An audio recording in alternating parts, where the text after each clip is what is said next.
Hello, everyone. Thank you so much for joining today for this debate. We're very excited to have all of you here. Also very encouraging to see almost 100 people RSVP. So, as mentioned, we have some prizes, door prize at the end. So thank you so much, all of you, for coming. Really appreciate that.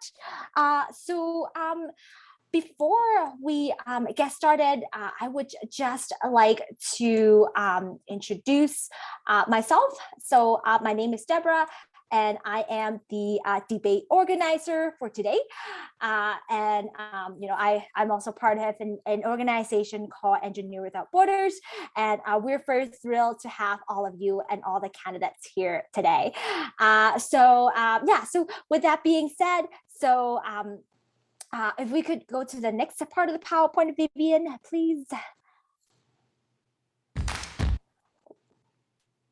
So before we start this debate off, we really would like to recognize the land that we are on. So in the spirit of reconciliation, we acknowledge that we live, work, and play on the traditional territories of the Blackfoot Confederacy, Siksika, Kainai, and Piikani, the Tsuut'ina, the Stoney Nakoda Nations, the Métis Nations Region 3, and all the people who make their homes in the Treaty 7 of Southern Alberta. For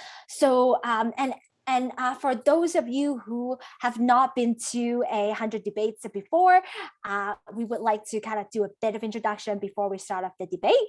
If we can go to the next slide, please. So we are actually this debate is put on by a collaborations of organizations. We have Engineer Without Borders, as I mentioned. We also have Calgary Climate Hub, Eco Elder for Climate Action, Canadian Associations, excuse me. So Canadian Association of Physicians for the Environment, Protect Our Winters, Village Calgary, the GreenPAC, obviously, and then we also have Global Shapers, the Women's Center of Calgary, Association of Mexicano in Calgary, INTONOVUS, Impact Calgary, Alberta Council for Global Corporations, and Arusha Center. So thanks to all these organizations who really help us to put this together. And we obviously, are really, really thrilled to have all of you here as well. So thank you y'all for coming, and and thank you for all the candidates who attend today. Your attendance really show willingness to have these really important conversations. So thank you.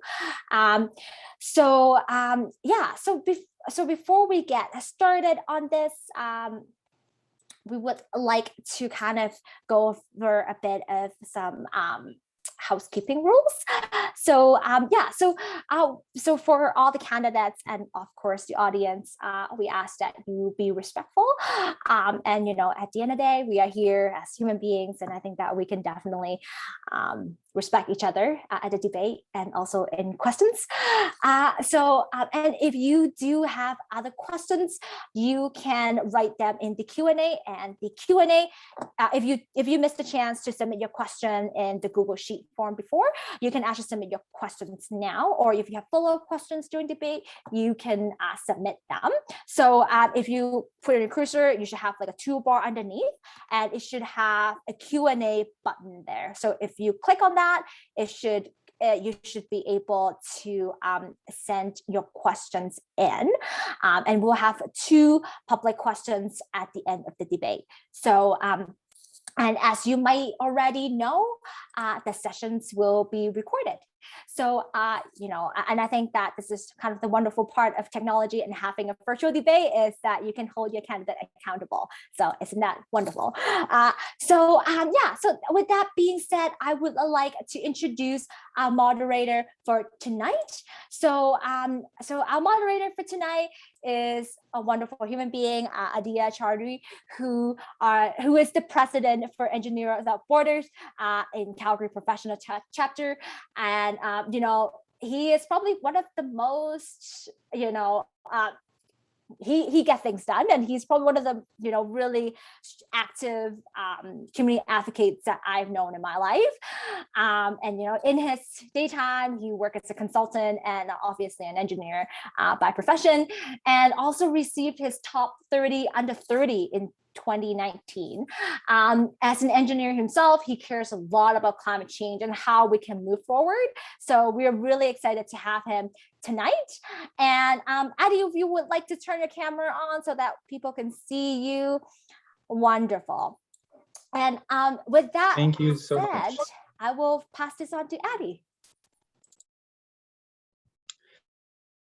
Thank you so much, Deborah, for that lovely, lovely introduction. I don't know if I deserved all those kind words, but I certainly do appreciate them.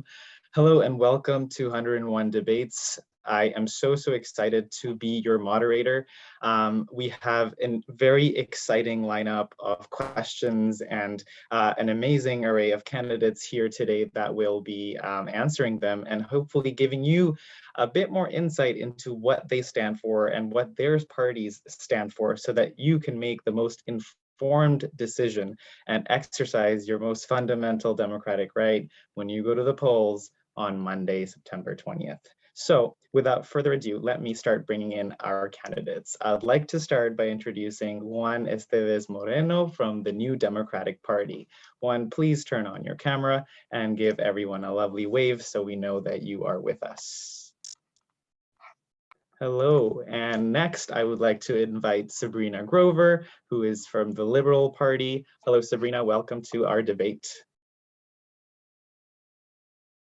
Great. And last but not least, I would like to invite Austin Mullins from the Green Party of Canada to turn on his camera and give us a wave. Wonderful. I regret to inform you that Greg McLean, who is from the Conservative Party, won't be joining us tonight, but that's okay. We have an amazing array of candidates, and I just noticed that the other candidates turned off their camera. Please do turn it on and stay on, because that will keep you in our live panel. That's all right. We're all getting adjusted and used to technology, so this is totally fine. And speaking of technology, I'd also like to take a moment to sort of apologize in advance if we run into any sort of technical difficulties. I know we've been, in our Zoom meetings for about more than a year now, so we're all kind of very familiar with it. But in case there is any lag or anything like that, candidates and everybody watching, please and thank you for your patience. Before we jump in, I'd like to go over some debate rules. Candidates, first of all, I'm loving your smiles. Thank you so much for being here. You will each be given 3 minutes to introduce yourself. Please wait for me to call upon you to begin speaking. You may stay unmuted the whole time, or mute yourself and unmute yourself as you speak, just as long as there's no disturbance or noise coming in from the back. When we go into the actual debate round and I'm asking questions, I will begin by asking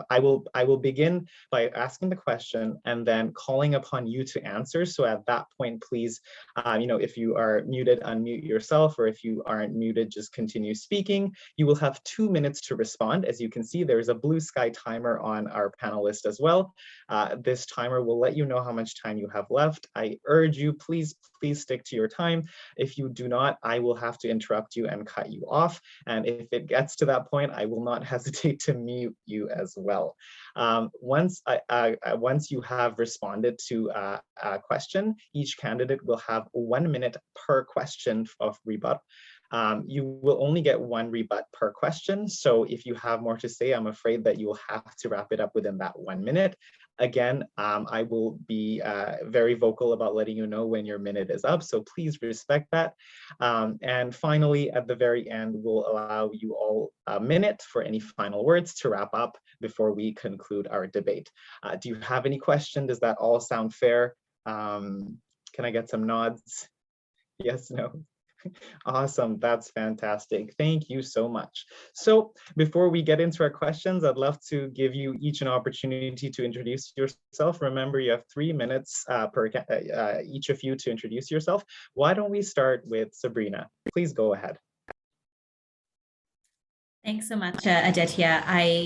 Let me start by acknowledging the traditional territories of the people of the Treaty 7 region, which includes the Blackfoot Confederacy, the Tsuut'ina First Nations, the Stoney Nakoda, and the Métis Nation of Alberta Region 3. We are thankful to be on treaty land. Hi, everyone. Thank you so much for taking time out of your busy evenings to join us at this debate today. I wanted to start by just saying, to Austin and to Juan, thank you for participating in this debate, and thank you for running. I think it's so important to democracy that young people participate.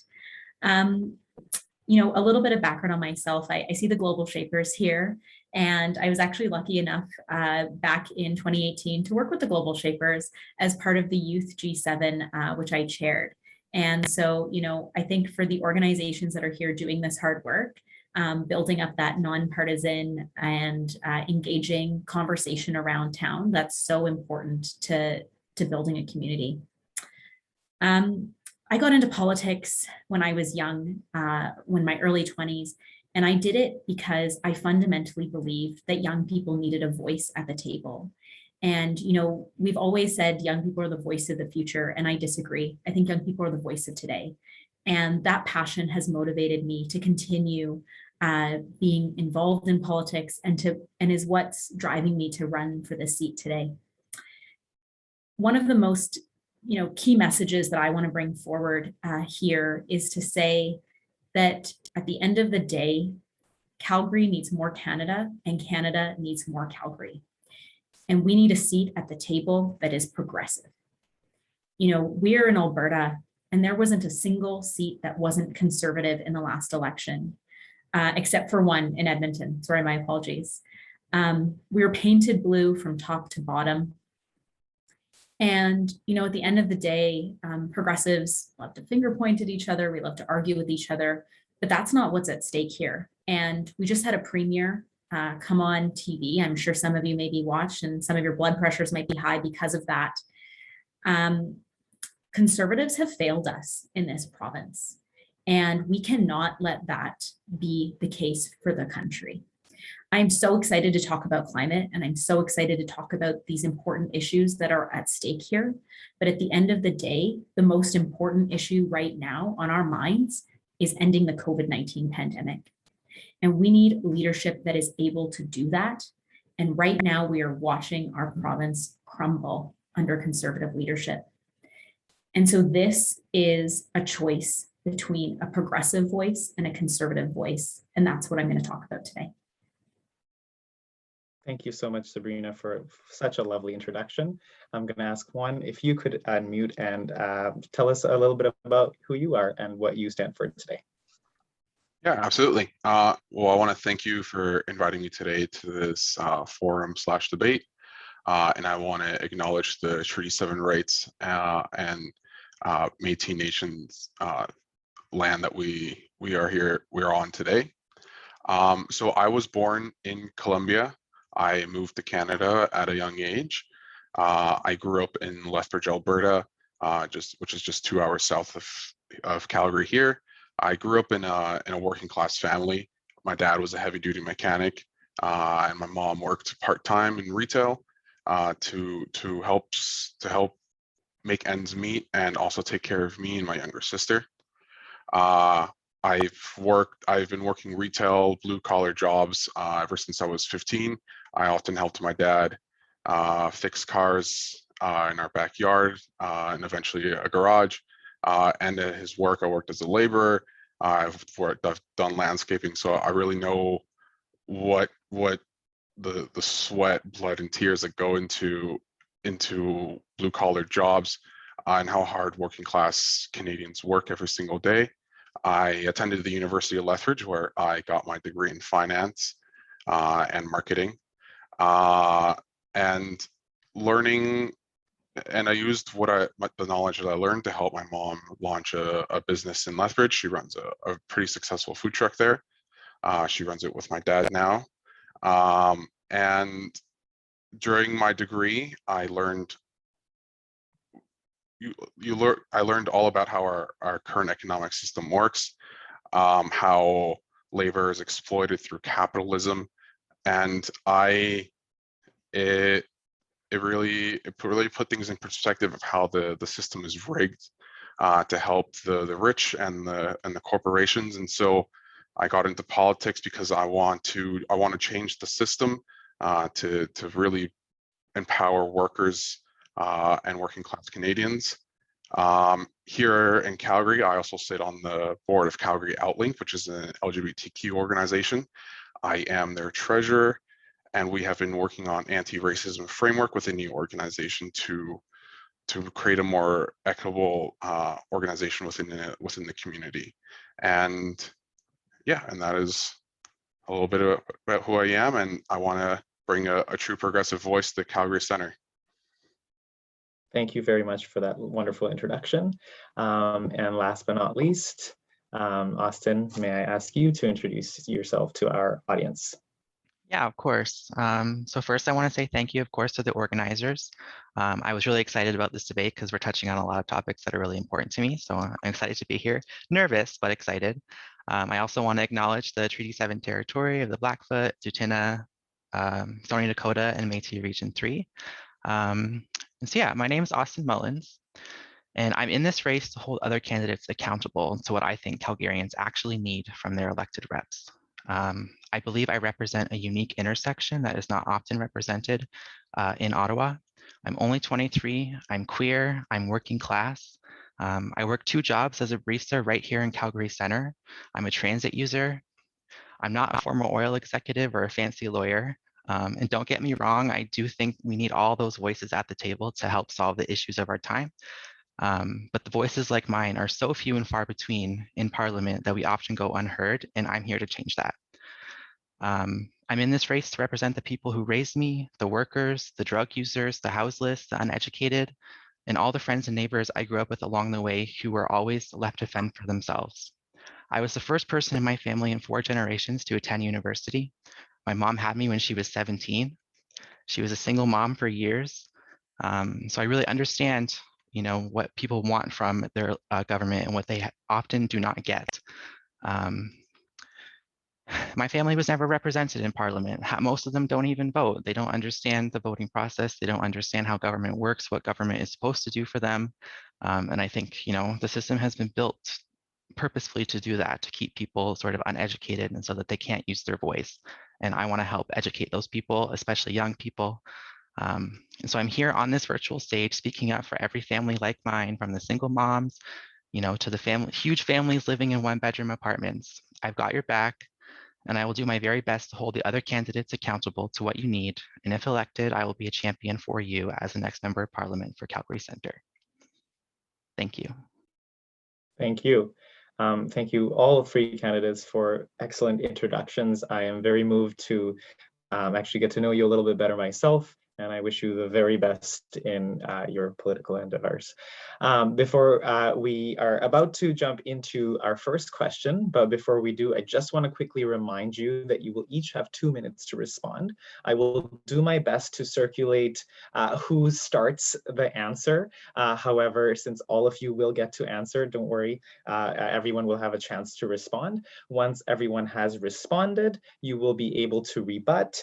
And I'm asking then, if you are all okay with it, we can try a different method. If not, that if you would like to rebut, just simply have your hand up like this. And again, I will call you right away to speak. And please respect the time, because that will allow us to move the debate along in a really, really orderly fashion. I can already tell by how friendly and charismatic and nice everyone is at this debate table that I don't think we're going to have any issues. But I just like to stress that so we're all on the same page. So without further ado, I would like to start this debate by posing the very first question, which is focused around jobs and the economy. So at the beginning of this COVID-19 pandemic, we saw massive job losses across all sectors. Whether we like it or not, some of these jobs are not coming back. Some Calgarians have also changed careers in the last 2 years and found greener pastures. How would you, as an MP for Calgary-Centre, ensure that Calgary is retaining its talent by creating thriving jobs and transitioning to a market that leaves no one behind? Juan, would you like to respond? Yes. So during the pandemic, the New Democrats and Jagmeet Singh really pushed the Liberals to introduce benefits that really helped Canadians. Where the NDP's, the reason that CERB was $2,000 and the wage subsidy was 75% instead of 25%, like the Liberals originally wanted. And we disagreed with the Liberals cutting CRB right before calling the election. And we want to maintain those benefits right until the end of the pandemic, until it's truly over and everything has reopened. Because until until everything has recovered, we have to make sure that no workers and families are left behind to suffer financially.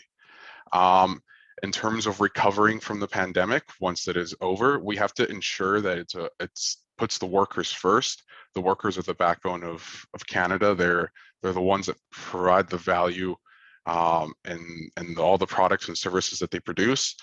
So we have to make sure that the rights are protected. And one way of doing this is by strengthening unions. We have to make it easier to join them. We have to pass the anti-scab legislation that both the Liberals and Conservatives voted against in 2016. We have to pass a 10 paid sick day leave program and raise the federal minimum wage to $20 an hour and index it to inflation to make sure that everyone who's working has a livable wage. We will keep the wage and rent subsidies for small businesses and cap credit card merchant fees for 1%. And cover their EI and CCP contributions as well. And we will allow workers to collect EI while doing retraining and going back to school, and fund those retraining programs to make them accessible. That is really important here in Alberta, seeing as how many of our jobs are focused in the oil and gas sector. And we have to make sure that we don't leave them behind. Thank you, Juan. Juan, you made a reference to the Liberal Party. So Sabrina, I would like you to respond. Thanks so much. You know, one of the things I just want to start with by saying is our health and our economy are tied together. And fundamentally, to build an economic recovery, we need to end the COVID-19 pandemic, and the Liberal Party is here for that. We will work with provinces to create the proof of vaccination, and we will have it funded. One of the things that I've said at the doors time and time again is that we need a more positive and ambitious vision for Calgary's future. Calgary is a young, dynamic, and innovative city. And fundamentally, what that future looks like is building an economy, not just for the next 2 years, but for the next 20 years. And that means reimagining the energy mix that's here in this city. And we need a party that's matching the ambition of industry that exists, that is matching the innovation that exists. And we'll do that with a $2 billion Energy Futures Fund. We're investing in a future that creates stable long-term jobs. We're investing in a future that creates jobs in hydrogen, in carbon capture, in climate action, biofuels, geothermal, data, and clean tech. And, you know, Calgary is more than just its product of energy. I think all of these things are important. All of these things are making up our economy today. But we also need to invest in things like arts and culture. Arts isn't just nice to have in this city. It is a fundamental part of our economy. These are the things that we need to do to move Calgary forward. The Conservative plan is the same plan as the Jason Kenney plan. It's a plan that holds us back. It's a plan that doubles down on trying to recreate the past. We need to move forward in Alberta, and we have the ambition to do it. We have the motivation to do it. And our biggest asset here in this city to create a thriving economy is the amazing human capital and the amazing human talent we have here. So fundamentally, let's move forward. Let's build an economy for 20 years. And of course, we don't have the Conservative candidate to share their thoughts from your reference, but that's all right. Austin, would you like to share your thoughts on what you would do? I think the federal government has a responsibility to negotiate a Green New Deal with all the provinces, especially Alberta, as we are, you know, a province that's very heavily reliant on oil and gas, and so we can be leaders in sort of a just transition towards a greener future. The Green Party of Canada has proposed what we're calling the Just Transition Act, that if elected, we would implement before the end of 2021. Which will provide tools for a careful transition to a decarbonized economy. And of course, this would create, you know, thousands of jobs. The act would have safeguards in place to provide those most affected, like Indigenous communities and workers in greenhouse gas intensive fields and other marginalized folks, to have a leading voice in transition strategies. I think it's really easy for all of us to kind of speak for these groups without actually knowing how they would be affected. And the Just Transition Act that we have proposed would give those people, a leading voice. We've also proposed to replace every high-paying fossil fuel sector job with a high-paying green sector job through wage insurance and retraining programs. This Just Transition Act depends on reducing wealth inequality. That's a big part of it. So we need to close tax loopholes in major industries, go after tax havens, and increase the corporate tax rate to ensure wealth is redistributed appropriately to the very communities whose labor produces such massive profits, and ensure that the companies who are investing in Calgary can reinvest in the communities that they are dependent on and who are dependent on them. I believe we need to invest in clean tech and renewable energy, transportation, ecotourism, film and TV, arts and culture. And examples of these would be like a national retrofit program, an east-west electricity grid, a transportation corridor between Edmonton and Calgary. All of these projects are huge and would create thousands of well-paying, high-paying jobs and career opportunities for Calgarians right here in Calgary-Centre. Amazing. Thank you very much. I'd like to open the floor up to see if any of the candidates would like to make any rebuttals. Wonderful. Great. Then we will move on to our next question. Continuing on the theme of jobs and economy, I would like to start with you, Austin, because you had mentioned accountability when you were introducing yourself earlier. So accountability is a key theme throughout COVID-19, especially when evaluating government performance and handling the pandemic. With accountability in mind, what is your plan to hold oil and gas corporations accountable for cleaning up orphan wells and reinvesting oil and gas subsidies into a sustainable economy? I know you answered a bit into that, but I'd love for you to explore that a little bit more and tell our audiences your thoughts on this. Sure. So I think, first of all, the Green Party of Canada has proposed to end all oil and gas subsidies. So I think that is a very important point. We've also proposed to increase the carbon tax starting in 2022 and every year until 2030 by $25 each year. I think that would be, a great way to hold, these companies accountable. And I think a big point here with the orphan wells is that we need to incentivize companies to clean them up, of course. I also ran in the 2019 federal election, and this was a big deal in the riding of Banff-Airdrie where I ran last time. And I remember putting in so much, time and effort in researching this. And I think there's a huge opportunity for companies to convert viable wells into geothermal hubs. And not only can these geothermal hubs produce clean energy and create lasting high-skilled jobs, but there's a huge opportunity to explore potential for increasing local food security by building greenhouses in what would otherwise be considered a food desert, especially in the winter months in rural areas of Alberta. So I think there is so many solutions that we can do to invest in clean tech and bigger, bolder ideas to help these companies move forward to a green economy and hold them accountable to climate change and the effect that they've had on greenhouse gas emissions.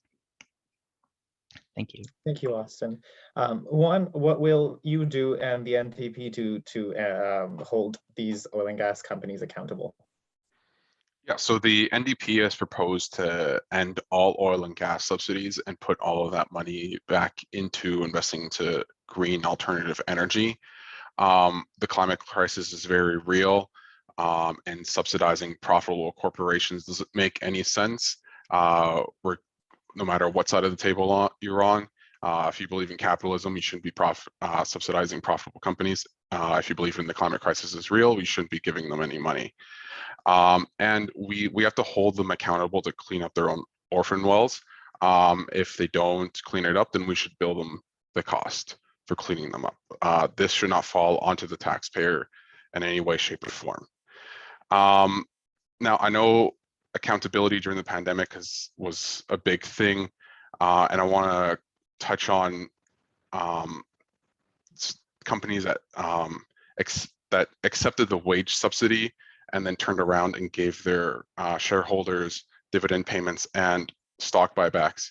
We want to claw all that money back because, again, taxpayers should not be giving profitable corporations any form of taxpayer money unless they truly need it. And these companies clearly demonstrated that they didn't because they gave out bonuses. And we also want a 15%, a temporary 15% excess profit tax on these large corporations that profited greatly off the pandemic. As small businesses were closed, they got to reap in all the profits. And we want to make sure that they pay for all of the pandemic aid as well. Insightful response. Sabrina, I would like to ask you your thoughts on this question, as well as what will the Liberal do differently than what these other two candidates have shared? So much. You know, let me start by saying the climate crisis is the biggest challenge of our generation. And it is a crisis that young people will have already and will continue to pay for. And I am proud to stand for a party that is committed to bold action on this climate crisis. I'm proud to stand by a party. Andrew Weaver said today that the Liberal Party's climate plan is a plan that he has dreamed of his whole life. So, you know, we are going into this head first, and we are going in to solve these problems. Let me be clear that the accountability on cleaning up orphan wells has been a failure of the provincial government. This government has weakened the Alberta Energy Regulator and Orphan Well Association, making it easier for companies to shirk their responsibilities. And we know the massive problem that was going to cause, and we didn't wait to act. At a time when Albertans have been hurting, we saw a way to put Albertans back to work, our energy sector workers. We put in a $1.72 billion investment to support that. At the end of the day, we need to make workers the central part of any energy, economic, and climate action plan. The $1.72 billion wasn't without strings attached. We included an agreement with the Alberta government to reform the entire liability management framework. We made them step up and hold companies to account. You know, the NDP would have you believe that we need to end fossil fuel subsidies. These are subsidies that are transitioning to a green economy.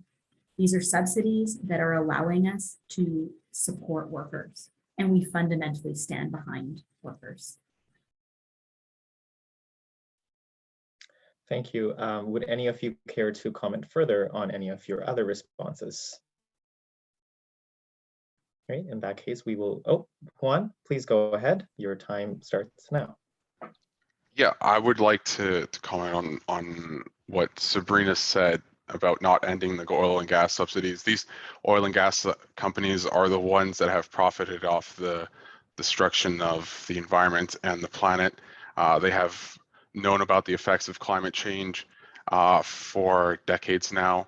ExxonMobil has known about climate change since the 80s, and they've run propaganda campaigns against it, like against saying that trying to say that climate change isn't real, and they've funded lobbying groups that not hold them accountable. While these companies are profitable, they don't need these subsidies, and these subsidies should be given to different companies that are developing alternative energy, and it shouldn't go to them. They have all the money, and they've reaped the profits from their destruction. And thank you. That is time. Sabrina, do you have a response to Juan? We have a plan to end the subsidies by 2023, 2 years ahead of schedule. But again, we need to be clear that right now, this is what's needed to support jobs right here in Calgary-Centre. Energy is part of Calgary's heart. It's part of our jobs mix. And we need to make sure we're doing everything to put people first and supporting the transformation of our energy industry by supporting workers is fundamentally important to the Liberal Party. And it's fundamentally important to me and the residents of this community. Thank you, Sabrina. Austin, I just want to open up the floor and give you an opportunity if you had any thoughts on whose plan you had any opinion on. I think I'm okay. All right, fair enough. We will be moving on. Thank you again, everyone, for respecting your times and finishing your responses timely. As a moderator, I cannot tell you how much joy that brings to me. Moving on. Sabrina, I want to start with you because you were talking about some staggering amounts of money earlier. Local businesses were undoubtedly hit the hardest at the beginning of this pandemic. And while that was happening, big box stores were allowed to continue operating, and companies like Amazon increased their sales. Local small businesses were deprived of that opportunity. What is your plan? What is the Liberal Party's plan to reimagine our supply chain process to be more resilient in an emergency? Small businesses are at the heart of Calgary, and they're the heart of our economy in Canada. Entrepreneurs make up such an important part of building our community, but also building jobs and building, our cities and our municipalities. So we care about these small businesses. It's why we introduced CERB. It's why we introduced the wage subsidy. It's why we introduced rental supports throughout the pandemic. The Liberal Party put the money on the table to protect these small businesses and these entrepreneurs. The disaster of a pandemic response in this province has resulted in undue hardship for our small businesses. And fundamentally, that has been the case over the last 18 months. We are in a devastating fourth wave. We are now in the midst of another lockdown. People are dying and businesses are worried about what that's going to do to their stability. The majority of Albertans have done their part to get vaccinated. And as I have said, we need to make sure we end the fight against COVID-19. When we talk about supply chain, some of the most important things are to make ourselves resilient is the domestic production of PPE. Local businesses have stepped up to produce it, and we will continue to support those businesses to do so in the future. We have located the newest Moderna plant in Canada to ensure domestic production of vaccines. But let me also say that we are part of a global community, and we must also build global resilience.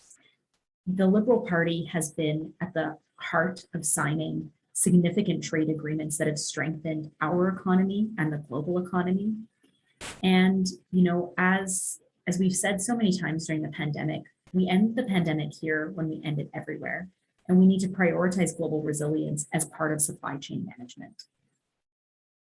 Thank you. I really liked your line about ending the pandemic everywhere, and I think that's something we can all agree to. Juan, I'd love to hear from you, and especially if you can comment on if the New Democratic Party has any, any difference in opinion for some of the specifics that Sabrina touched on, such as their strategy on PPE or securing a Moderna plant. Yeah, absolutely. So the NDP wants to really develop domestic manufacturing to help us if this ever happens again. We want to develop, really start developing the auto sector, aerospace, shipbuilding, construction materials, and PPE as well. And in regards to vaccine production, we want to establish it as a crown corporation.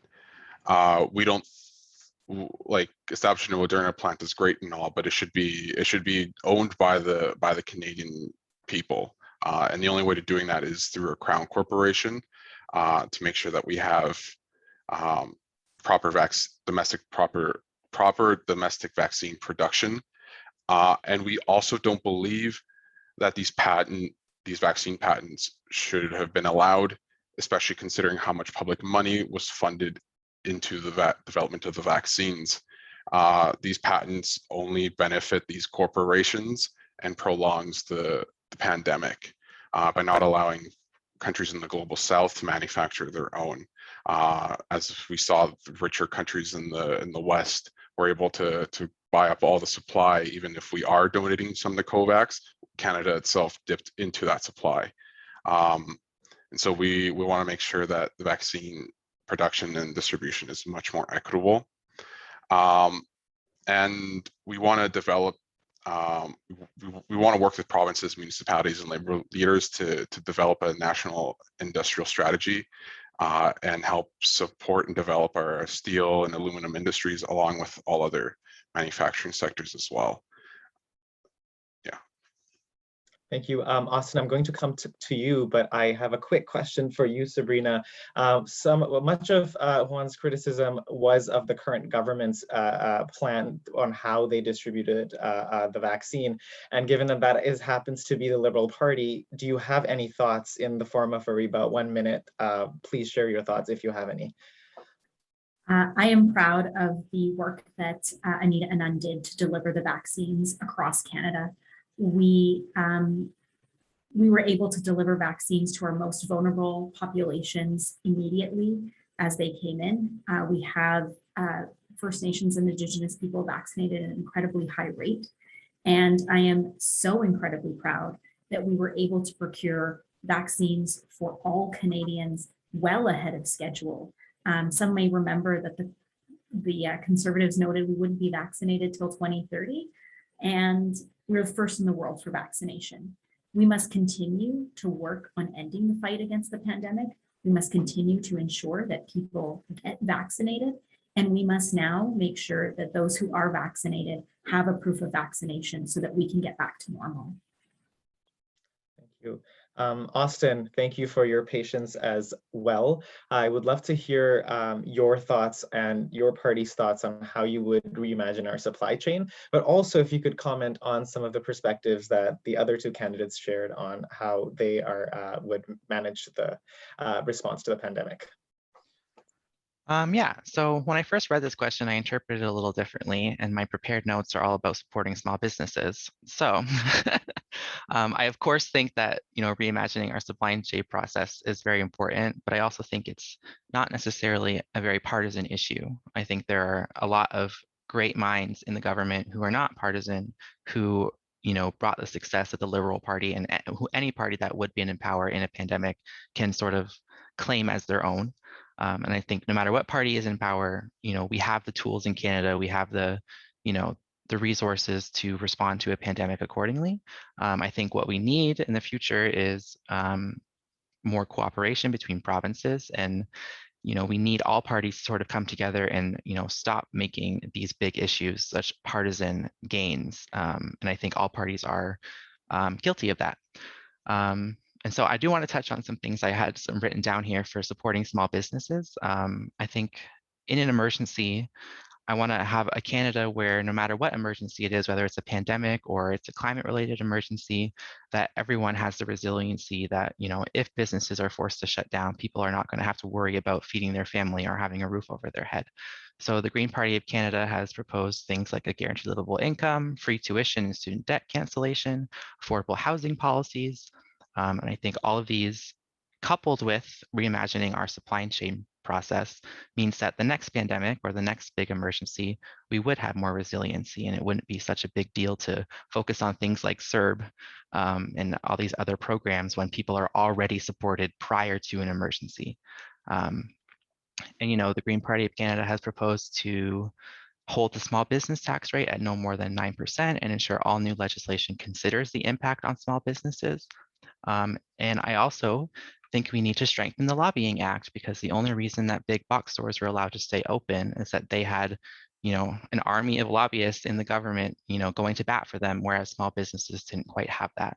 So we need to increase transparency there and strengthen the Lobbying Act. Thank you, Austin. I know you took a quick stab there at better policies so that we are more prepared ahead of an emergency. And I just want to come back to Sabrina really quickly to see if you have any thoughts about the criticism on CERB. I think that CERB was such an important tool that we used throughout the pandemic, not only to keep Canadians afloat, but in this riding, I've spoken to so many Calgarians who used CERB as an opportunity to retrain and to move into higher skilled work. And I think that that's such a fundamental lesson that we have seen. And the pandemic, I think, has shown us some of the most grave social problems that we had ignored. but it's also provided us right now with the opportunity to address many of those problems. I think CERB was a great example of how we enabled people to move into higher skilled, higher sector jobs. And that's something that I fundamentally think is so important for Calgary and Calgary-Centre.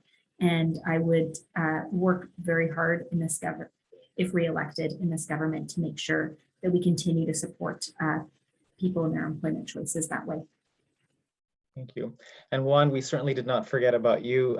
Thank you again for waiting. Do you have any thoughts about the discussion that has been kind of evolving from our question earlier? Yeah, so I agree with Austin that we have to have systems in place so that we're prepared before a pandemic. And we can do that by implementing guaranteed livable income. But we really need to empower the workers. It's the workers who put their lives on the line going into work, into essential businesses. And in order to empower workers, we have to make sure that their rights are being upheld and they have the ability to unionize, and those unions are strong to make sure that workers are the ones doing everything, and they have to make sure that their voices are heard and their rights are being upheld. Thank you for those thoughts. I'm going to switch our theme to healthcare now. 2021, again, was one of the hottest years on record. Multiple heat waves swept across the prairies, and we saw massive hospital admissions due to heat-related sicknesses, compounded by COVID. What is your plan to work with provinces to provide affordable, accessible, and quality healthcare for everybody, regardless of their location, their race, their age, and their gender, along with expanding the universal healthcare to cover other privatized health services? And I'm going to start with you, Juan. Please share your thoughts. So the main focal point of the NDP's campaign has been expanding healthcare to be truly universal. We want to expand to universal pharmacare, universal dental care, universal vision care, and universal mental health care. A lot of these services are not accessible if you do not have extended coverage through private insurance, usually through your job. Growing up, I never had extended healthcare benefits. I wasn't able to afford to go see a dentist until I was in university and had access to the student plan. And even then, that plan was very limited and you're very undercovered, underinsured with that. And I've met a lot of people who don't have dental coverage, and they really want it and they really need it. And so we want to make that the priority right away, to expand into those areas. The Liberal government has promised pharmacare forever. They gave a throne speech about it, and they didn't even bother putting it in their 2021 platform. But we want to make that the priority. With dental care, we want to introduce a federal insurance program immediately that covers everyone that with income under $90,000 a year, while we negotiate the dental care program with those provinces. And then we also want to reverse when Stephen Harper cut healthcare transfer payments to provinces, the Liberals upheld those cuts. And we want to reverse that to make sure that healthcare is properly funded. And here in Alberta, a lot of the issues have been caused by our provincial government. But from the federal level, we have to make sure that all of the funding is in place for every province across the country. Thank you, Juan. Austin, I'd love to hear your thoughts next. Yeah, so I agree with Juan. I think we need to immediately begin negotiations with provinces for the implementation of universal pharmacare, dental care, eye care, and a national mental health strategy. I think as much as I want all of these things to be implemented immediately and be universal and be available to everyone, I think if we do need to take baby steps, then we need to prioritize like our most vulnerable populations, like seniors, disabled people, and people who really need this help now. But the end goal still needs to be working with provinces to fully implement these programs. I think we also need the federal government has a responsibility to ensure comprehensive trans and gender affirming healthcare is provided nationwide. I think we need to decriminalize illicit drugs and create a national safe supply program for compassionate rehabilitation. I think, of course, all of these policies require major investments from the federal government, and they're not easy. And they also require cooperation from the provinces, which of course has been a big roadblock for the federal government currently in implementing some of their, I would say, half measures to these policies. But all of it can and should be done. You know, every other country who has systems like ours has universal healthcare coverage across the board. We're very lacking, especially for pharmacare and dental. We just need the political will to do it. And, you know, I think all of us agree that we need to do it. We just need to find the solutions and, you know, put minds together and get it done. Thank you. Sabrina, you've heard two different responses to this question. What are your thoughts on not only the answer, but what the other candidates had to say? You know, on healthcare right now, let me just say, I am incredibly mad as an Albertan. We are in a province where healthcare is crumbling. There are ICUs are at 140% capacity. Healthcare workers are exhausted. One only needs to look at an emergency room to see how tired our nurses and doctors are. Healthcare is under attack by Conservatives and fundamentally under attack in this province. We cannot trust the Conservatives on healthcare, and we have watched it be crippled in Alberta, and people are dying as a result. And you know, even beyond the pandemic, the attack on nurses, the attack on doctors.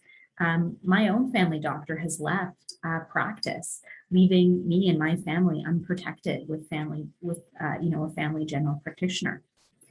Our plan has always been and will always be to protect universal health care. It's one of the reasons why I'm a Liberal.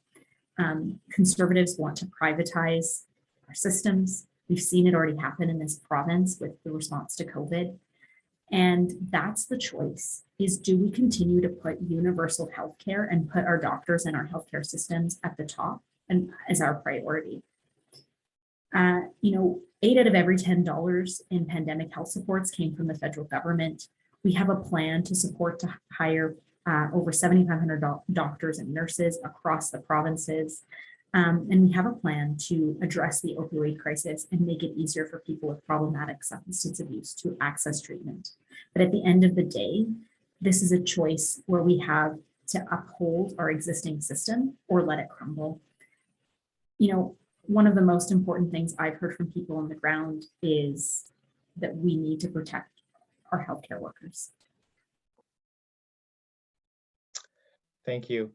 Austin, Juan, do you have any thoughts on what Sabrina said? And I'm wondering what your thoughts specifically are on this distinction between federal and provincial jurisdiction when it comes to this response.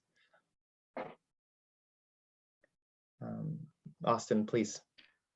I mean, I think, you know, we all know that healthcare is primarily in the provincial jurisdiction. But I think, you know, the Liberal government have been in power more years than our current provincial government. So I think that all the responsibility should not be put on the provincial government for any, you know, issue that we're facing as Albertans. You know, you know, everything that we do is a cooperation between all jurisdictions, and I think everyone has a responsibility there. So I take a little bit of issue to always putting the, you know, the onus of responsibility on our provincial government, especially when this is a federal debate. And yeah, I think that was my major comment. Juan, what are your thoughts on putting too much focus on provincial versus federal? Yeah, so yes, province healthcare is a provincial jurisdiction, but a lot of these things aren't possible without federal initiative and federal funding. Just basic universal healthcare started at, you know, like without the federal government, it wouldn't have happened. And childcare is also a provincial jurisdiction, but the Liberals seem to have found a way to get that done. And so it kind of seems that the jurisdiction thing just only comes up when a party doesn't feel like they're ambitious enough to get something done. And as the NDP feels that we are ambitious enough to get this done because it's important for all Canadians. Thank you, candidates. I will be moving on to the next theme, which is climate change and resilience. Interior British Columbia was on fire the entire summer. With the effects of climate change, extreme weather events like this will only be more common in the near future. Calgary was no stranger to climate disasters. How will you work with provinces and municipalities to ensure Calgarians are prepared for the next natural disaster? What is perhaps one climate policy that you would like to see the next government adopt that is not yet currently in place? And I'd like Austin to start us off. Sure. So the Green Party of Canada has proposed ensuring that Canada utilizes the best available scientific expertise to advance research and development for assessing climate change impact risks. So I think that's a big one. Who's going to be impacted and where? We need to have the data and the information to know. The focus will be on mitigating the impacts such as storms, droughts, floods, wildfires, and air quality. And we've also proposed to increase funding for the Disaster Mitigation and Adaptation Fund. Ooh, that's a mouthful. To support climate change resiliency projects needed to avoid the worst impacts of climate change, including wildfire mitigation activities, rehabilitation of stormwater systems, and restoration of wetland shorelines and other natural infrastructure. I think that's really important for Calgary because, of course, we all remember the major floods. So having increasing funding for those projects would be really important. Something that I pushed a lot in 2019 as well that the Green Party proposed is what we call the Council of Canadian Governments. And essentially it's representatives from federal, provincial, municipal, and Indigenous leaders all coming to the same table to develop plans for things like this. Of course, for issues across the spectrum, but especially for climate, because of course the Green Party of Canada cares a lot about climate. So, ensuring that the leaders in Calgary have a voice at the federal table beyond our MPs or beyond our mayor or beyond, the big hitters, ensures that every voice is there and has an equal opportunity to, showcase their skills and knowledge in finding solutions for this. And one policy that I think that we need to implement in the next government, and I think it's a very easy one, is to ban all new nuclear power and ban all new exploration of nuclear power in the future. All right. Very detailed and illustrious response to that question. Juan, I'm curious, do you care to critique any of that?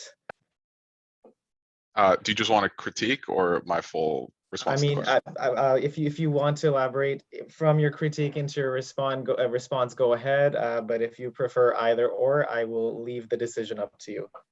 Okay, so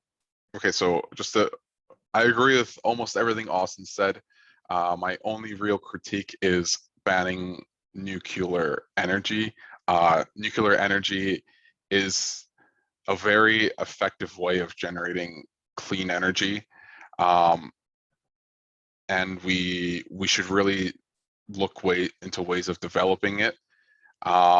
The way power grids are structured, nuclear is very effective at is a very effective method of delivering energy.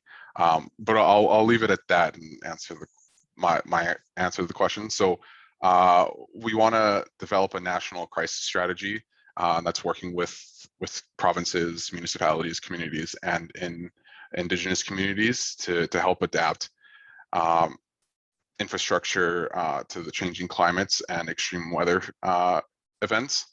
And we want focused investments into forest management to help reduce the risk of forest fires, which is a really big deal in British Columbia and greatly impacts us as well because it affects our quality of air.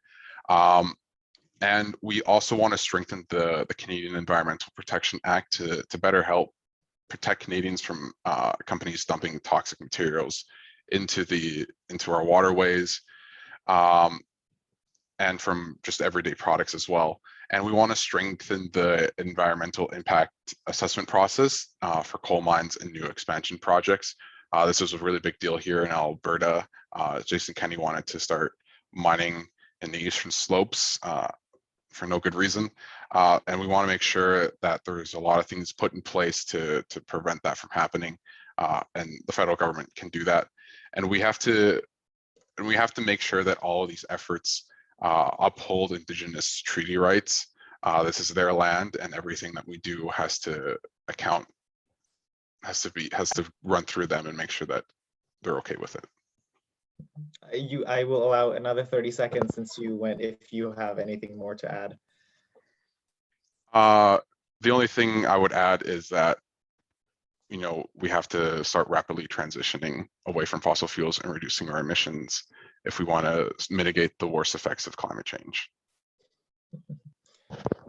Thank you both. Sabrina, we heard some similar plans and some contradictory plans. Where does the Liberal Party stand in all of this?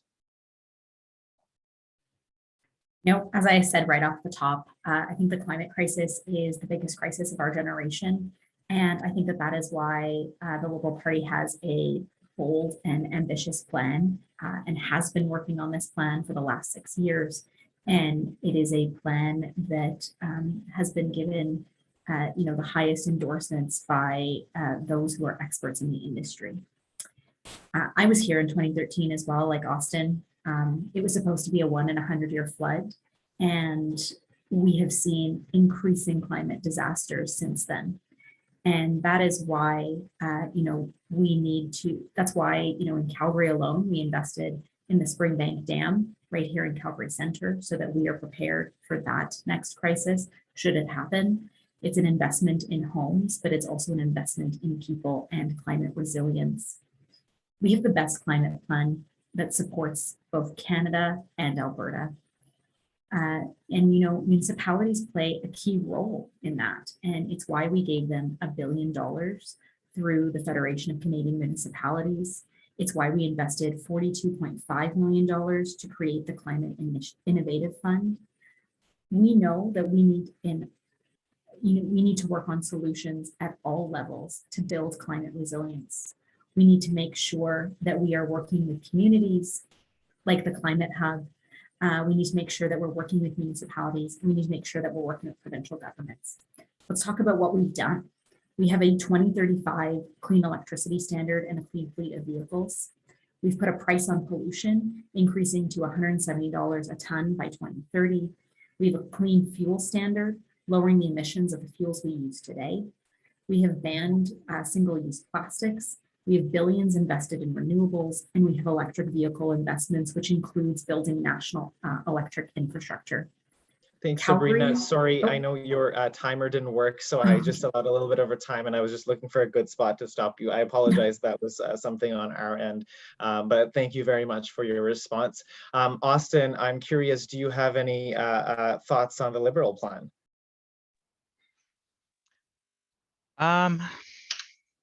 I think the flip-flop between Liberal and Conservative for Canada's entire history federally is the reason why we're in a climate crisis. I don't believe that their plan is the best way forward to address this crisis that we're in, which is why I'm running for the Green Party and not for the Liberal Party. And I just want to add, which is something I forgot to add when I was answering, is that the line that every party seems to have, that the Green Party is committed to a 60% reduction of all greenhouse gas emissions by 2030 and net negative by 2050. It's the most ambitious of all the parties, very close to the NDP, and I do think that they have, you know, a very ambitious plan as well. But it's the minimum that we need to do, and I don't think the Liberal Party is meeting the minimum. Thank you for sharing your thoughts. We have to move on to the next question, Sabrina. Sorry about that. I would like to now ask you a question on truth and reconciliation.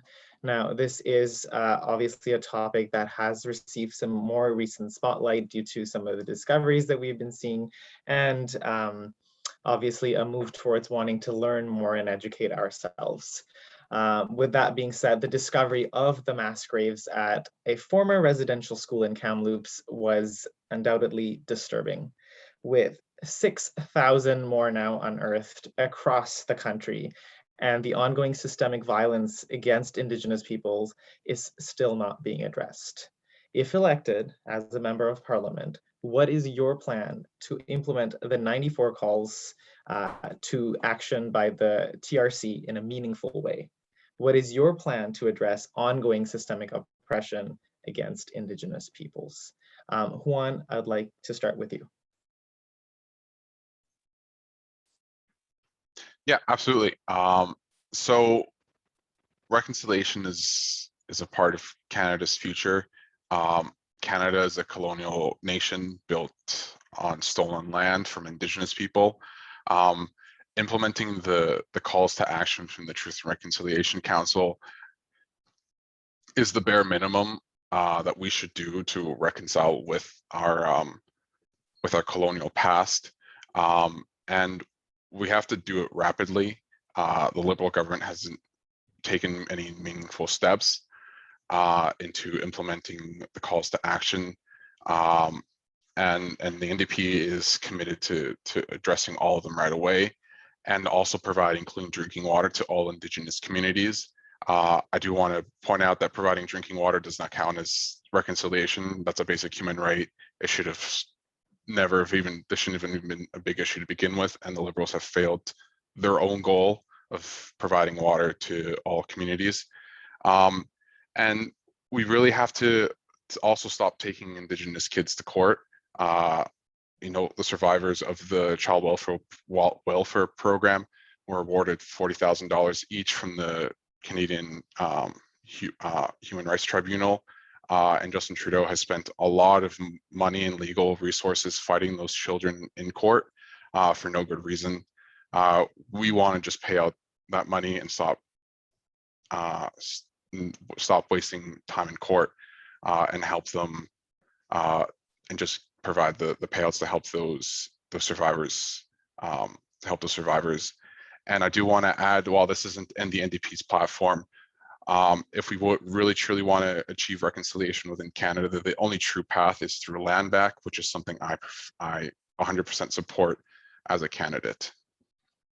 Wow, that's quite a response. Sabrina, I want to ask you, because although I know every party is for making strides towards reconciling with the First Peoples of Canada, Juan referenced some of the things that the current government, again, the Liberal government, has done. So, of course, I'd love to hear your thoughts, but if you could respond to some of the specific pieces of criticism that he laid out against the current government, I would love to hear your thoughts on that.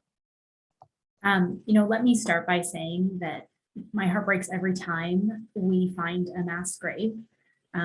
Finding graves of children is something that no community should ever have to go through. I was listening to National Chief Archibald this morning, and one of the things that really struck me about what she said is how we must go through this side by side. And that is why reconciliation has and continues to be in every part of the work that our party has brought forward. Reconciliation is not one thing, it is multiple things, and it must be integrated in all our work: climate, economy, housing, and we must work with communities side by side. We are not here to dictate what communities do or what First Nations governments do. We are here to enable them and empower them and make sure that we help community-led initiatives as part of our commitment to reconciliation. These are generational challenges. There is no quick fix, and it is disingenuous for anyone to imply that there is. We have made historic investments to close the gaps in Indigenous housing, healthcare, education, and economic development. We will continue to do that. We have lifted 109 boil water advisories, and that is nothing. That is a significant amount of work. We continue to work towards these infrastructure challenges and continue to work towards fixing these gaps. We launched a national inquiry into missing and murdered Indigenous women. And one of the most important things we've done in the last parliament was the passing of Bill C-15 and the passing of UNDRIP, the passing of Bill C-92 on the reclamation of child welfare. We are working with communities. we are listening to communities, and we are doing what they are asking us. Thank you. Austin, what are your thoughts? We're hearing some obviously very, very important remarks from both candidates, but yeah, where do you stand? Where does the Green Party stand? You know, I wholeheartedly believe that we need to act on the recommendations of the Missing and Murdered Indigenous Women and Girls report, and we need to prioritize the 94 calls to action of the Truth and Reconciliation Commission. But the question is asking specifically, you know, what I would do, what Juan or Sabrina would do as the next MP for Calgary-Centre. And I think, you know, we need to sort of step aside and say that these initiatives need to be led for and by Indigenous peoples. You know, it's not up to me to implement these. It is up to Indigenous communities to, you know, stand up for themselves.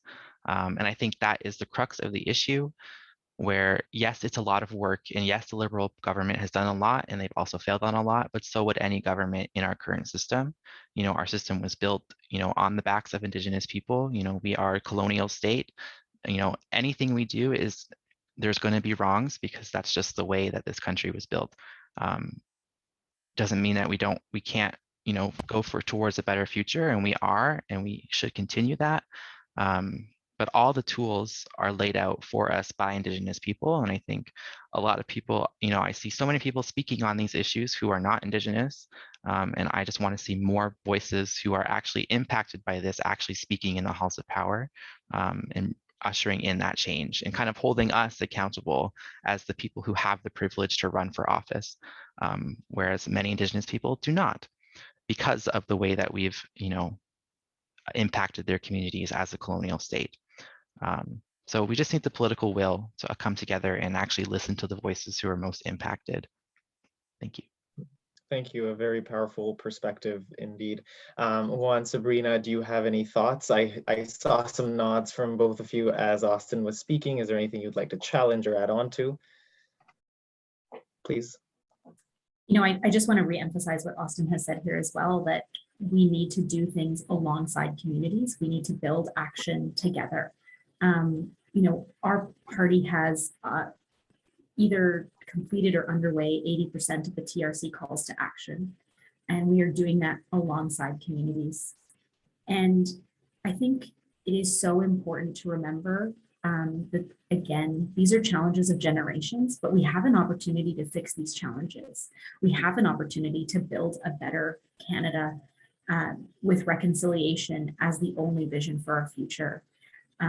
And I think that, you know, ITK President Nathan Obed really said it in these stark words recently. We're at a point where we are coming off a federal budget that's dedicated more funding to First Nations, Inuit, and Métis people than any other federal budget before. We could see all of this progress stopped immediately. And I think that's the choice we're making today. Do we go backwards?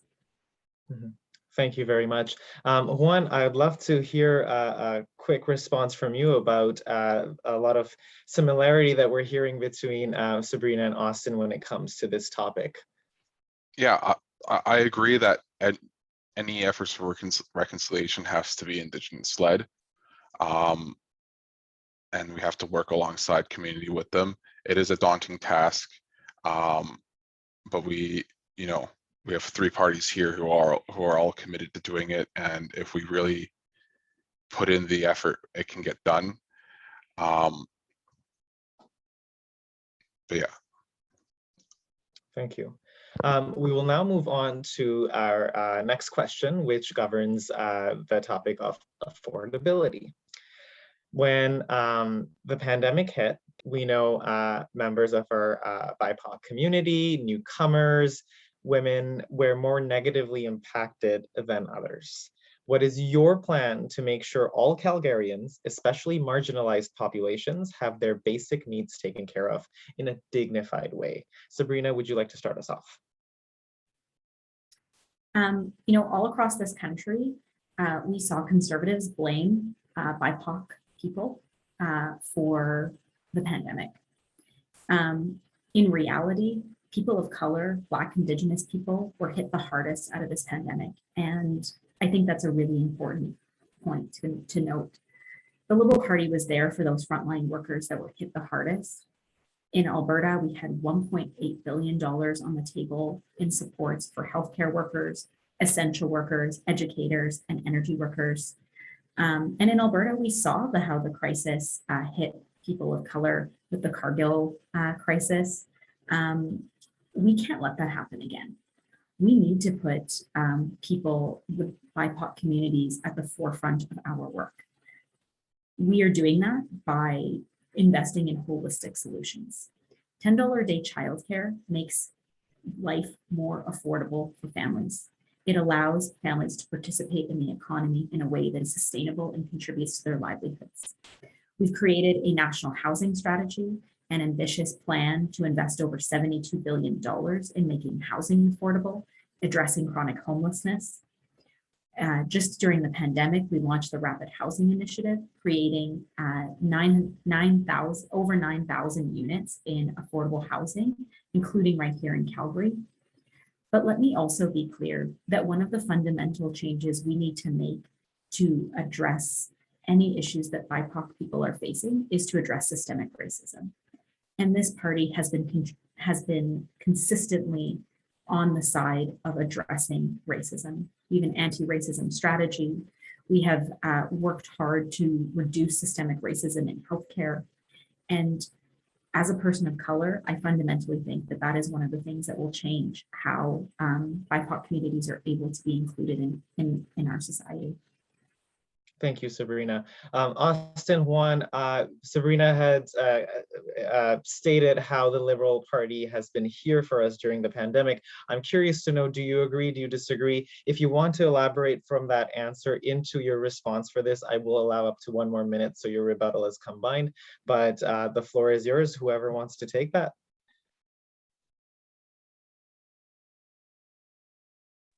I'll go ahead. All right, thank you, Austin. I'll just say some of the things that I really believe in and that would help affordability and help, Calgarians sort of have the resiliency in their pockets. So universal pharmacare, universal dental care, universal childcare, free tuition and student debt cancellation. We need to legislate housing as a fundamental human right so that there's no ifs, ands, or buts. Every single person in this country needs to be housed. We need a guaranteed livable income, and we have the evidence now. CERB was an incredible pilot project on a guaranteed livable income. It's possible, we can do it. It helps communities, it helps people, it helps small businesses. We need investments in local food security, and we need to negotiate a Green New Deal and implement a Just Transition Act for a decarbonized economy with, incredible, well-paying jobs. And we need to talk about a minimum livable wage adjusted to each community. I don't think our $15 minimum wage is enough in Alberta, and I think we need to nationalize a $15 minimum wage and then even go above and beyond and implement a livable wage that's adjusted to each community depending on the cost of living in that area. That's it. Lots of big, bold policies, but I think they're all possible and all of them will create more resilient communities. So if I had to, sorry, just because you have some time left, I just wanted to take the time to ask you. So your plans included a lot of details, but just coming back to the question, do you feel that the Liberal Party was there for us during the pandemic? I think the Liberal Party did the best with the tools they had, but I think there is a history in Ottawa of politicians who are not acting in the best interest of Canadians. And I think, that doesn't mean all Liberal politicians are the same, but I think, the Liberal Party being, the natural governing party, I don't think that they always have the best interest of Canadians in mind. And I think they could have done a whole lot more. Thank you for your thoughts. Juan, it is now your turn. Please feel free to respond with the same sort of constructs as I laid out before, and we'll take it from there. Please go ahead. Yeah, so I'll start with my answer to the question. So, COVID really highlighted the inequalities in our society, and a lot of these things can be addressed within the NDP plan. Expanding our healthcare to be truly universal eliminates a lot of barriers. We want a guaranteed livable income for seniors and Canadians living with disabilities. they're really marginalized. Like, that community is so vulnerable, and they're often left behind. And just making sure that the federal government has a set standard for those communities to be taken care of will ensure that they're not left behind. And the NDP does support childcare. We have campaigned on it multiple times. And we want to make education more affordable, which will help everyone, because education is the greatest tool for economic mobility.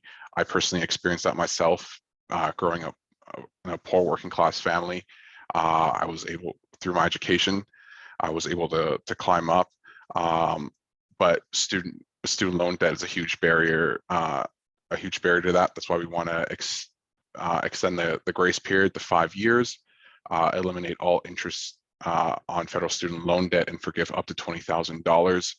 I personally support the idea of forgiving all student loan debt and making tuition, post-secondary tuition free, because that is the best way to eliminate those barriers. In terms of responding to what I think of the Liberals' response, I think the Liberals' response was good because they were held accountable by the NDP. If it wasn't for the NDP, CERB would have been $1,000, which was definitely not enough. The NDP made sure it was $2,000. We made sure that the wage subsidy was 75% instead of 25%. We were able to fight for a student-specific CERB for those that didn't qualify for CERB. And so I think that this quasi-coalition of the NDP and the Liberals showed that the Liberals can do good as long as they're held accountable by a true progressive party. Thank you very much. Sabrina, I want to give the last rebut spot to you because both other candidates had some thoughts to share. Certainly different thoughts, but none completely in favor of the Canadian government, the current Canadian government completely being there for us. What do you have to say to that? I think the Liberal Party's record on being there for Canadians stands for itself. As the party that implemented these programs, that was there supporting housing, supporting wages, supporting retraining, and particularly in Alberta, supporting employment in workers, frontline workers, educators, healthcare workers. I think the record stands for itself. We've invested $1.8 billion in this province at minimum. That's $1.8 billion that hasn't been spent by the Conservative government here. And, right now, we have a choice to make on the economic recovery for our country and the direction for our country. And that's a choice between Conservatives and Liberals. And I stand by the record of the work that we've done. And I look forward to continuing that work in the future. Thank you for your response. As we move to our last planned question of the evening, I just want to thank everyone once again for such a great debate round going on. Thank you again for being respectful of the time. After our next question, we will, right now I'm being told that we are, being lots of Calgary-Centre constituents and people around Calgary and around Canada are watching, so they have a lot of questions. So we're going to see after the next question how we can bring in some of those questions and get some of those answers from you to all these constituents. So moving on to our final planned question of the evening. This topic is racism. We saw a dramatic increase in hate crimes during the pandemic. Anti-Asian hate and discriminations against BIPOC communities are on the rise. With the rise of racist sentiments and at times violent physical assaults endured by racialized communities throughout this country, what specific policies will you introduce with our CMP and community perpetrate accountable? I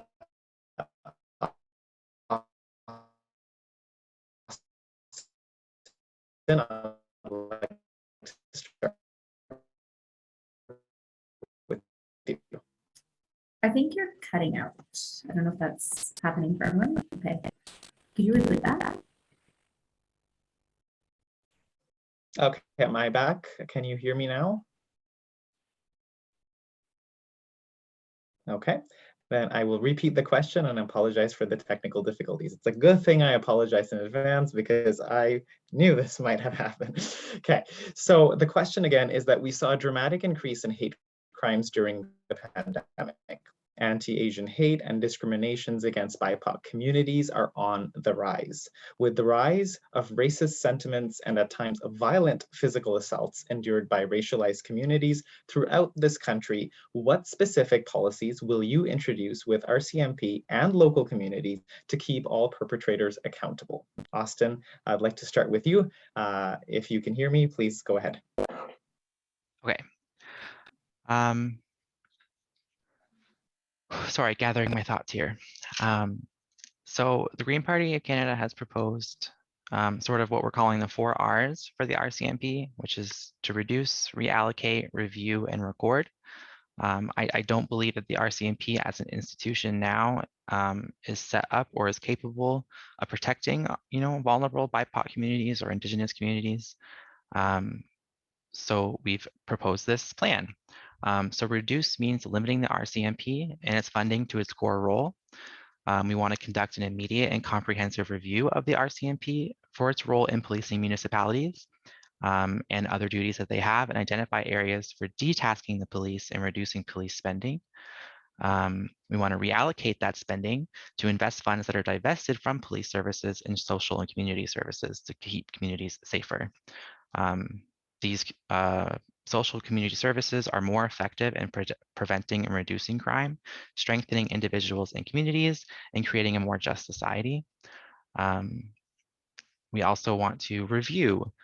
So we want to design and implement a more effective, transparent, accountable, and independent police oversight system, and end the practice of allowing the RCMP to review and handle complaints made against it. So a few weeks ago, I attended, protests outside of Calgary City Hall with a group who were, protesting the Calgary police for incidents, not that long ago. And, we have all this evidence that the RCMP are not always there to help communities. And so I think we need to, work on a plan to make the RCMP a stronger organization in what ways that we can, so that they can protect communities better. And so the last point is to record and ensure that we have a national database to record police use of force and other incidents, and create a mandatory national database on the collection of police use of force data, disaggregated by race, ethnic background, national origin, age, and other identities to track victims of incidents of use of force by police and better understand the extent. Okay, thank you. Austin. Some bold policies and some big changes in mind. Juan, what do you think? Yeah, so the NDP has not proposed any new funding towards policing like the RCMP specifically. The RCMP was created with institutional racism at its core, and that is still present within the organization and policing culture in general. I attended a Black Lives Matter protest in Montreal while I was there. It was a peaceful protest until the police decided to tear gas us. The police are not your friend. They're not here to protect you, and we don't think they should deserve any more funding. Instead, we should take their money and funding and use it to fund communities to help decrease poverty, which is very directly linked to crime. We want to decriminalize all drugs and address the opioid crisis as a public health crisis. It's not a criminal justice issue. We want to end mandatory minimums. We want to end the practice of carding and enshrine that into the Charter of Rights and Freedoms to make sure that no police organization in the country does them. We have to call out all hate groups within Canada and tackle systemic racism within that. We also have to acknowledge that these right-wing extremist groups rise through the failures of capitalism. These people feel marginalized and the system has failed them, and they become radicalized and join and feel like these alt-right fascist groups are their only way forward. and it turns into a narrative of us versus them. As a person of color, I think that we really need to, I've experienced racism my whole life. I saw it affect my dad, and this is a really important issue, but the RCMP is not the solution. Thank you, Juan. Again, a very bold response. Sabrina, I am dying to hear your thoughts. Let me start by saying racism is alive and well, and we need to tackle it. It is both systemic, but it is also now coming out in many other ways. We saw in February a protest under the guise of anti-mask, anti-vax, that was very clearly laced with racism. Nobody's carrying tiki torches because they are against a vaccine. I think we need to very much call it out, which our party has done. We very much need to call out hate groups. That is a fundamental part of moving progress forward. And we need to ensure that we do that in many ways by correcting misinformation, which breeds racism in this country. Let's take a moment to recognize that the Conservative platform does not mention racism one single time. It does not mention Islamophobia. These are critical issues in moving Canada forward. And, we've, as I mentioned before, we've launched Canada's anti-racism strategy, tackling systemic racism in our communities and in our services. We made anti-racism training mandatory for all federal judges. If re-elected, we will present a national plan on combating hate by 2022. We will also develop a Black Canadians justice strategy to address anti-Black racism and discrimination in the criminal justice system. We know that people of color, specifically Black people and Indigenous people, are overrepresented in our justice system. We made attempts to resolve that in the last Parliament. Everything is integrated as well. Racism is not one single issue. We need to address it by addressing housing, by addressing climate resilience. We know people of color are most affected by climate, and we need the right to a healthy environment for the first time in federal law. Thank you, Sabrina. I have heard very tremendous responses from all three of you. I'm curious if any of you have any criticism for the other party's plans.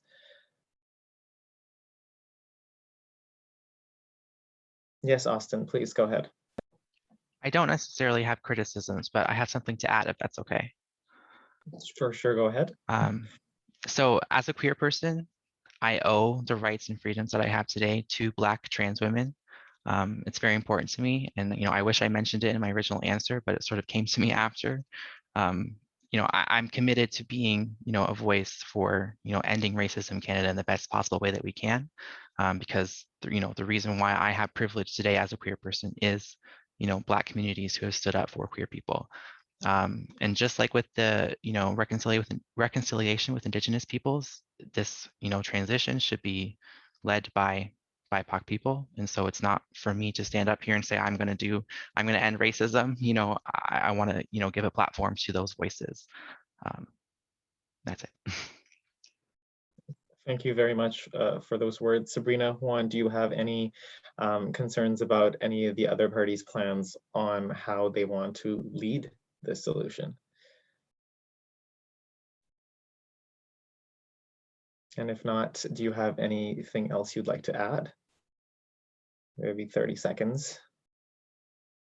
And if not, that's okay. We can move on to the next part, which is going to be a very exciting part, because now we're going to turn towards our audience members. And I want to take a moment to thank everybody that's watching. I know not just throughout the constituency, but throughout the city, and even throughout the country. And I don't know if you have anyone internationally watching, but thank you too if you are.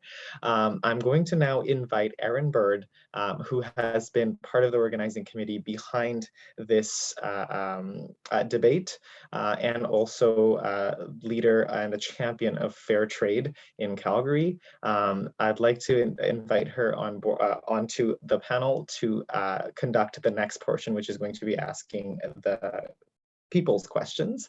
And I would just like to remind you that in this round, we are going to do things a little different, where each candidate will have 1 minute and just 1 minute to answer. There will be no time for any rebuttals. You will be asked the questions, and I will let Aaron let you know who to speak first, second, and third, and we will go like that until time is up. So Aaron, if you are ready to go, the floor is yours. Great, thank you so much, Patty. And I did want to just comment, because we had a couple people ask again about Greg McLean not being able to make it today. So I did want to explain that we actually approached him a couple different times, because we really did want to have all the candidates represented. But he mentioned that he had some conflicting priorities, and I guess this wasn't one of his priorities tonight. So it's unfortunate he wasn't able to join us, but we will go on to audience questions. And I will say right from the bat that I am doing this purely by the voting. So the top voted questions are going to be asked in that order, and we'll see how many we can get to before the time is up. The first question we have is from Kristen Allison. How can we get proportional representation established in Canada? Then we could all vote for the issues that matter most to us, instead of feeling obligated to vote strategically. And I'll direct this one to Sabrina first. Thanks so much, Erin. You know, as an Albertan, obviously I understand how important it is to elect progressive voices to the table. I am one of the Albertans that is sick and tired of being painted blue consistently and having my vote taken, having that vote taken for granted. I think one of the most important things we start with in terms, it was an issue that was committed to in 2015. We did have it go through committee, and there was no agreement by the parties. I think we need to look at what are the other ways we increase progressive voices at the table for Albertans and for Calgarians. I think we start that by building, solid movements in our communities. We do outreach in our communities, not just during an election, but throughout the next 4 years. And, we start by electing progressive voices at this table and sending them to Ottawa for Calgary. Great, thank you so much, Sabrina. How about Austin? Would you like to answer this one next? Sure. So in 2015, that was the first election I could vote in. I just turned 18 10 days before, and I voted Liberal for that exact promise of electoral reform. This will be the last election under first past the post. I think it's the single largest failure the Liberal government has, produced in their term so far. The Green Party of Canada has long been an advocate for electoral reform. We support a National Citizens Assembly on electoral reform to get proportional representation in Parliament so every voice can be respected and uplifted. And I wholeheartedly am behind this movement, and I'm so glad this question was brought up, because there wasn't really space in our other questions to answer it. But I'm very passionate about this and believe it needs to be done. And I invite all parties to get behind it, because it does benefit everyone to have your voice be heard no matter what party you vote for. Thank you very much for that very passionate response. Juan, would you like to weigh in on this one? Yeah, the NDP is campaigning on bringing in mixed member proportional representation. We have long campaigned on this, and we were very disappointed when Justin Trudeau broke his promise on that. And it's very undemocratic when a party can win a majority in government with about 35% of the vote, and they get all of the power. That's not how democracy should be. Proportional representation would help have all voices across the board heard and make Canada and really strengthen Canada's democracy. It's no secret that the NDP is really suffers from the first past the post, especially here in Calgary-Centre. There's a lot of fear mongering pushed by Liberal supporters that you have to vote Liberal or to stop the Conservatives, and proportional representation would allow us to stop voting against something and start voting for something. Thank you, Juan. So the next question that was highest voted is actually specifically geared to Sabrina. So Sabrina, I will ask you this question from Sydney Johnson. I'd like to hear from Sabrina. In your past, you were associated with the Progressive Conservative Party of Alberta. What led you to transition to the Federal Liberal Party, and what beliefs, if any, do you still hold that could be considered conservative? So I entered politics when I was, I think 21 or 22. And for most Albertans, born and raised Calgarians, you'll know that you couldn't throw a stone in this province without hitting a progressive conservative. That's why we had some of the largest leadership races in the country.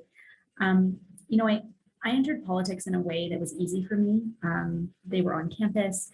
Many of my friends were involved. And at the end of the day, I wanted to build better communities, and I wanted to be part of politics and building a public service and building policy for this country and this province.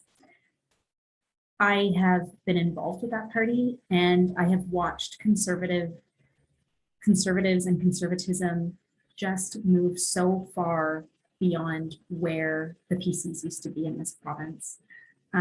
We have seen conservatives sow divisiveness and hate, and they, you know, in this province right now, a crippling healthcare system, a poor response to the pandemic, an education curriculum that included racist remarks.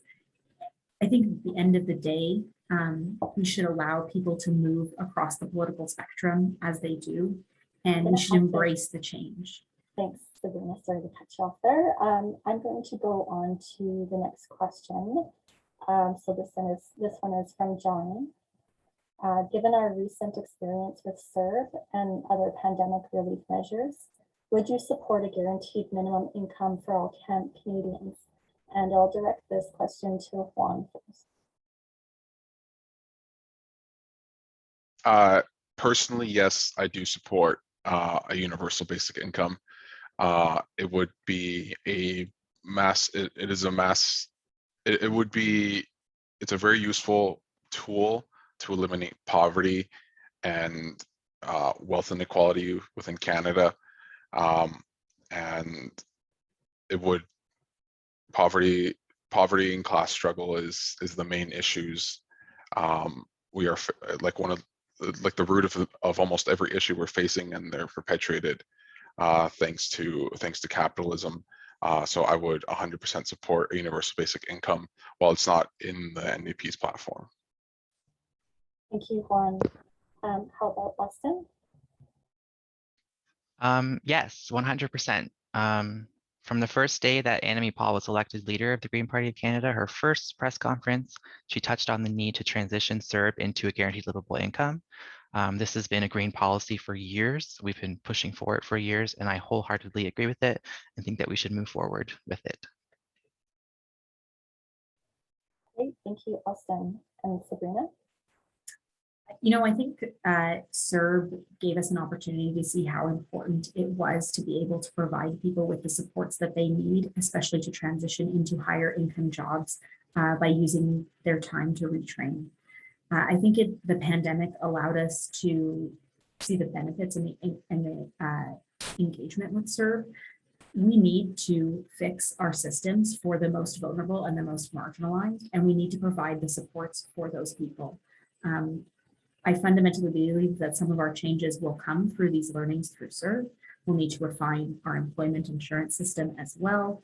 And, you know, I think in Alberta, one of the biggest things that we need to deal with is the significant cuts to some of the social programs here, and make sure that we elect a federal government that is able to support Calgarians and Albertans in a time when a provincial government will continue to make cuts to social programs that support the most vulnerable. Great, thank you so much. You know, we did have quite a number of questions in the chat, and we're not going to be able to get to all of them today. But what we'd like to offer to do, and I think there's a message in the chat about it, is or announcement to everyone that we will take all these questions and we'll give our candidates an opportunity that if they'd like to respond after the debate, then we can publish those so that you can have a chance to see all of their thoughts on them. But I am going to turn it over back to Addie, our moderator, so that he can help moderate the closing remarks from our candidates. Thank you very much, Erin, for bringing us that segment, and thank you, candidates, for answering. I would like to begin by saying thank you for giving me an opportunity to be your moderator today. It was an absolute pleasure.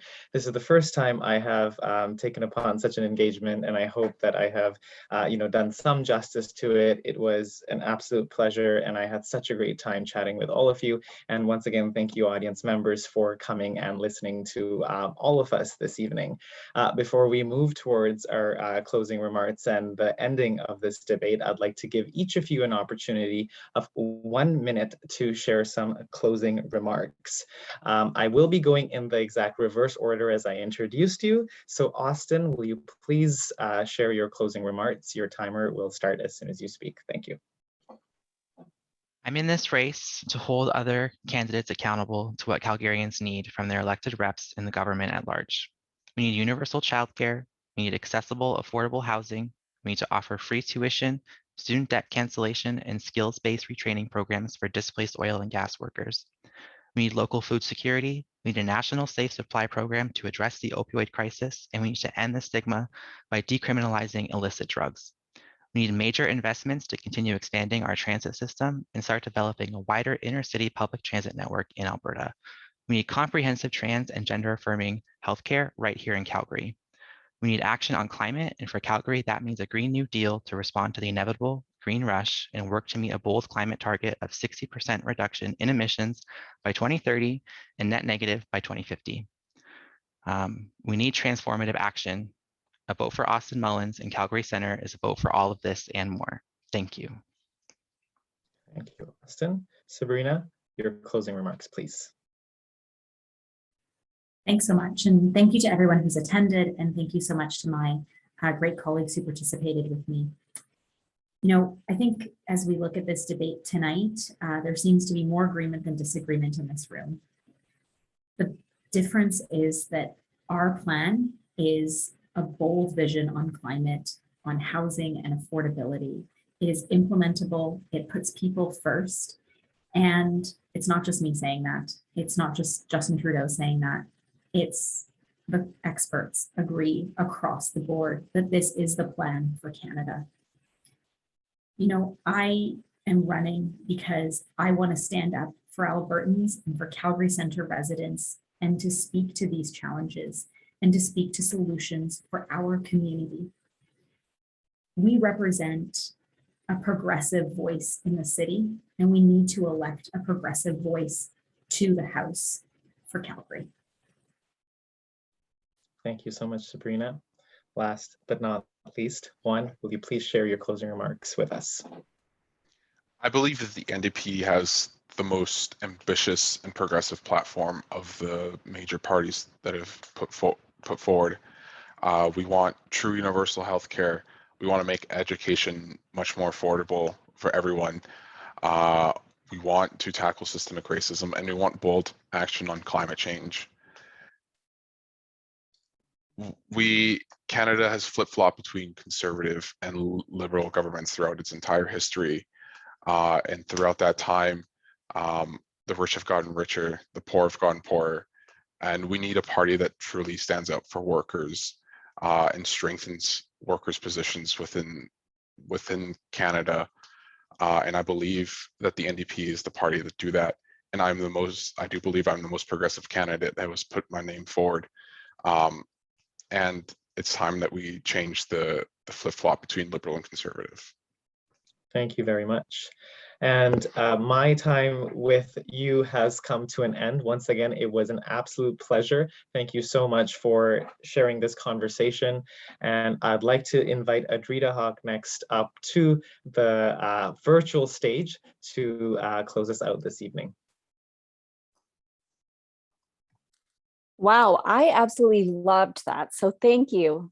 And everyone, let's get together and give a virtual round of applause to the candidates of Calgary-Centre who showed up today for making this a very engaging session. We have Sabrina Grover with the Liberal Party, Juan Estevez Moreno with the NDP, and Austin Mullins with the Green Party.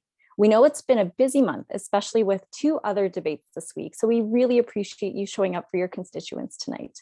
And we want to thank all of you for joining us tonight, whether you're tuning in with your furry companions, your spouse, kids, or just your wonderful self with a bevy in hand. So thank you for being engaged in the political process and holding your candidates accountable on some very important topics that will shape what Canada and Calgary-Centre can look like in the next few years. The next step is to get out and vote on Election Day. That's Monday, September 20th, if you haven't already, and text a friend to remind them as well. It's going to be a tight race to the finish line, so it's important to get out and vote. We also would like to sincerely thank our volunteers who have worked tirelessly to put this together. And lastly, we want to thank Villages Calgary for sponsoring the door prize for our event tonight. Villages Calgary is committed to fair trade and ethical sourcing and sells beautiful products ranging from home goods, clothing, jewelry, and my personal favorite, coffee and chocolate. They also have a fair trade rug event going on, so make sure to check that out. Now, with that being said, stay on to find out if you are the winner of their goodies. Deb, could you pull up the randomizer and tell us who our lucky winner is tonight? I just realized I was on mute. This never get easier. I don't think this will ever get easier. So anyway, thank you all for coming. So what I'm going to do is that I have a spreadsheet of everyone who have signed up to attend today. So I am just going to put on a randomizer. Do you guys want to see my screen? I have a lot of tab open. I don't know if that's, I have a lot of stuff, sorry. I'm just going to randomize range. And then, so at the first person that have less, Kusnik, if they are here, I feel like, let me see on the attendees list, because this is all only of the people who have registered, and I don't see less. So we can go to the next one. Edwin David Okuria is the audience. Oh, I guess they can't. Oh, sorry. I just realized they cannot respond to me. Maybe they can raise their hand if they're here. I don't actually know if they could raise their hands. Can they raise their hand? I'm sorry. Tech support, please. Tech Jenny to be in. Are they here? No, they We could did not raise see their hand. Les earlier. He posted a question, so he was here. Okay, Les was here. Okay. Sorry, I did not know. As you can tell, as we navigate this will, this is the first time hosting a virtual debates. And so thank you for all your patience. So I guess Les was here, so I guess it goes to Les. And I'm sorry to Edwin if you were on the audience. So yes, we will coordinate to deliver the prize. And thank you all for coming. And also candidates, we have a little thank you from us. So we'll be in contact for sure. So yeah, so thank you so much for coming, and make sure you vote, and I hope that you enjoy this debate. And if you have any questions, as mentioned, we will be sending them off to candidates, and feel free to keep in touch with your candidates. And if you have any further specific questions, or there's also 2 other debates happening. They will unfortunately, be in person. I don't know if that's a good thing or bad thing, but please be safe, and we will see you in 4 years, hopefully. So have a great one.